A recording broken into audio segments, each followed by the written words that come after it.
আপনি নামাজ পড়তে পারতেছেন না ঠিকভাবে, আপনি রোজা রাখতে পারতেছেন না 30টা, আল্লাহ চাইলে কিন্তু সেটা মাফ করবে।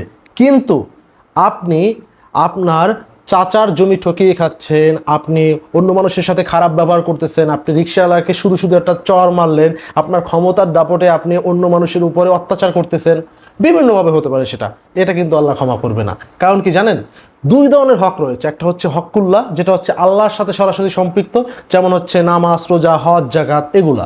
আর হচ্ছে হকুল ইবাদত, যেটা হচ্ছে বান্দার সাথে সম্পৃক্ত। বান্দার সাথে সম্পৃক্ত কেমন? ধরেন একটা মানুষের সাথে আপনার ভালো ব্যবহার করা উচিত, আপনি তার সাথে খারাপ ব্যবহার করতেছেন, তার মানে আপনি তার হক নষ্ট করতেছেন। দুই নম্বরে, ধরেন আপনার চাচা আপনার কাছে যে জিনিসটা পাওয়ার যোগ্য, ধরেন একটা জমি জমা সম্পত্তি, আপনি তাকে বেশি ঠকিয়ে খাচ্ছেন, এটাও কিন্তু আপনি হক নষ্ট করছেন। ঠিক একইভাবে ধরুন আপনি অন্যায়ভাবে একটা রিকশাওয়ালাকে চর মারলেন, অন্যায়ভাবে আপনি একটা মানুষকে গালি দিলেন, কিংবা অন্যায়ভাবে একটা খারাপ আচরণ করলেন, এইটা কিন্তু আল্লাহ মাফ করবে না। ওই মানুষটা যতক্ষণ পর্যন্ত মাফ না করবে, আপনি কিন্তু জান্নাতেও যেতে পারবেন না, এবং এর শাস্তি কিন্তু আপনাকে পেতেই হবে। ঠিক আছে? তো বান্দার হক নষ্ট করা থেকে সাবধান হন। আল্লাহ হাফেজ।